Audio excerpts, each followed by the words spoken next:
क्या आपने कभी इस बात पर गहराई से विचार किया है कि हम हिंदू अपने हर शुभ कार्य के लिए शुभ मुहूर्त देखते हैं? गृह प्रवेश से लेकर मुंडन तक सब कुछ दिन के उजाले में सूर्य देव की साक्षी में होता है। परंतु जीवन का सबसे बड़ा और पवित्र संस्कार यानी हमारा विवाह हम आधी रात के घोर अंधकार में क्यों करते हैं? क्या रात के अंधेरे में फेरे लेना हमारे शास्त्रों के अनुसार सही है? आज इस वीडियो में हम आपको एक ऐसा कड़वा और दर्दनाक सच बताएंगे जिसे सुनकर आपकी रूह कांप जाएगी और आपको अपने ही इतिहास पर रोना आएगा। ध्यान से सुनिएगा, क्योंकि यह मात्र एक वीडियो नहीं, हमारे सनातन धर्म की खोई हुई पहचान है। सबसे पहले आइए वेदों और पुराणों के पन्ने पलटकर देखते हैं। सनातन धर्म के किसी भी शास्त्र में रात के समय विवाह करने का कोई उल्लेख नहीं मिलता। मर्यादा पुरुषोत्तम भगवान श्री राम और माता सीता का विवाह दिन के उजाले में हुआ था। देवाधिदेव महादेव और माता पार्वती का विवाह दिन में हुआ था। रुक्मिणी और श्री कृष्ण का विवाह भी सूर्य देव की उपस्थिति में हुआ था। हिंदू धर्म में विवाह कोई समझौता नहीं है, यह 7 जन्मों का पवित्र बंधन है। शास्त्रों के अनुसार अग्नि के 7 फेरे लेते समय पंचभूतों का साक्षी होना अनिवार्य है। आकाश, पृथ्वी, जल, वायु और अग्नि, इन सभी में ऊर्जा का संचार करने वाले साक्षात सूर्य देव हैं। सूर्य देव को सनातन धर्म में सबसे बड़ा साक्षी माना गया है। जब आसमान में सूर्य ही नहीं है तो उन वचनों और फेरों की पूर्णता कैसे हो सकती है? शास्त्रों में रात्रि के समय विवाह करने के भयंकर दुष्परिणाम और दोष भी विस्तार से बताए गए हैं। ध्यान से सुनिए कि रात के फेरे आपके जीवन में क्या विनाश ला सकते हैं। पहला सबसे बड़ा दोष है सूर्य के तेज की अनुपस्थिति। ज्योतिष और वेदों में सूर्य को आत्मा, आरोग्य और तेज का कारक माना गया है। सूर्य की साक्षी के बिना लिए गए वचनों से वैवाहिक जीवन की नींव कमजोर रह जाती है और पति पत्नी के जीवन में शारीरिक कष्टों और रोगों का भय बना रहता है। दूसरा भयंकर परिणाम है तामसिक प्रवृत्तियों का प्रवेश। हमारे शास्त्रों में दिन के समय को सात्विक और रात्रि के समय को तामसिक माना गया है। रात का समय निशाचरों और आसुरी ऊर्जा के जागरण का काल होता है।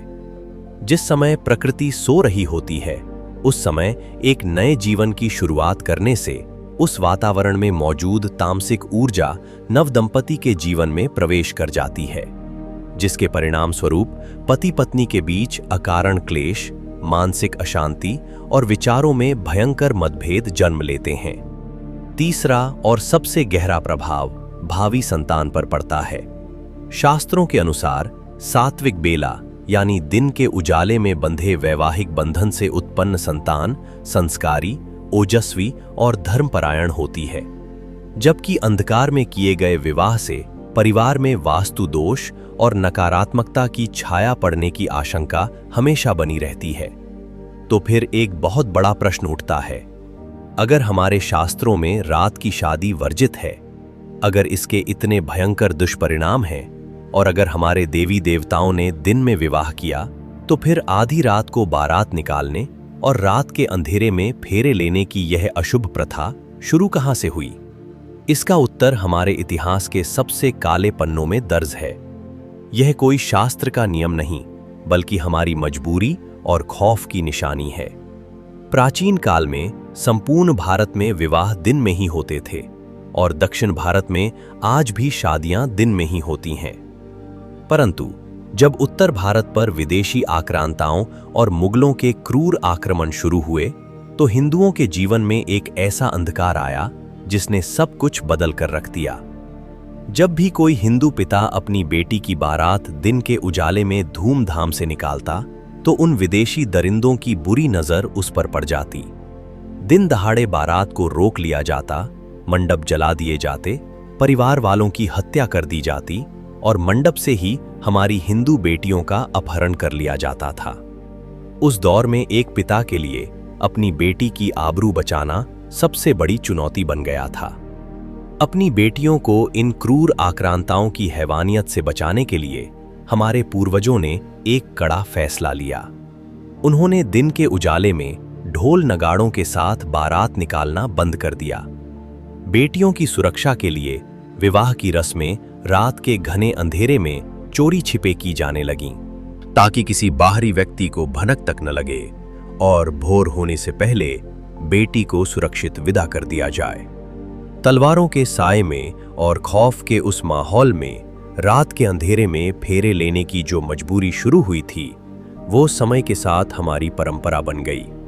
आज पीढ़ियां बीत चुकी हैं, वो आक्रांता मिट चुके हैं। हमारा देश स्वतंत्र है, आज हमें किसी का भय नहीं है। परंतु कितनी विडंबना है कि हम आज भी उसी खौफ और मजबूरी की बेड़ियों को अपनी परंपरा मानकर ढो रहे हैं। आज हम दिखावे और शान शौकत के लिए करोड़ों खर्च करते हैं, लेकिन उस परम पवित्र संस्कार को आज भी रात के उसी तामसिक अंधकार में पूरा करते हैं और अनजाने में अपना ही नुकसान करते हैं। अब समय आ गया है कि हम अपनी जड़ों की ओर लौटें, अपनी सनातन संस्कृति और वेदों के वास्तविक ज्ञान को पहचानें।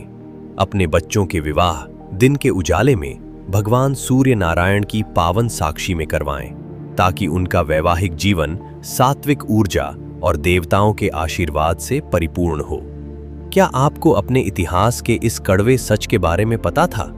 अपने विचार नीचे टिप्पणी में अवश्य साझा करें। और हाँ, सनातन धर्म और शास्त्रों के ऐसे ही गहरे और अनसुने रहस्यों को जानने के लिए हमारे चैनल सांब सदाशिव की सदस्यता अवश्य लें और इस ज्ञानवर्धक वीडियो को हर हिंदू परिवार तक पहुंचाएं। जय श्री राम। हर हर महादेव।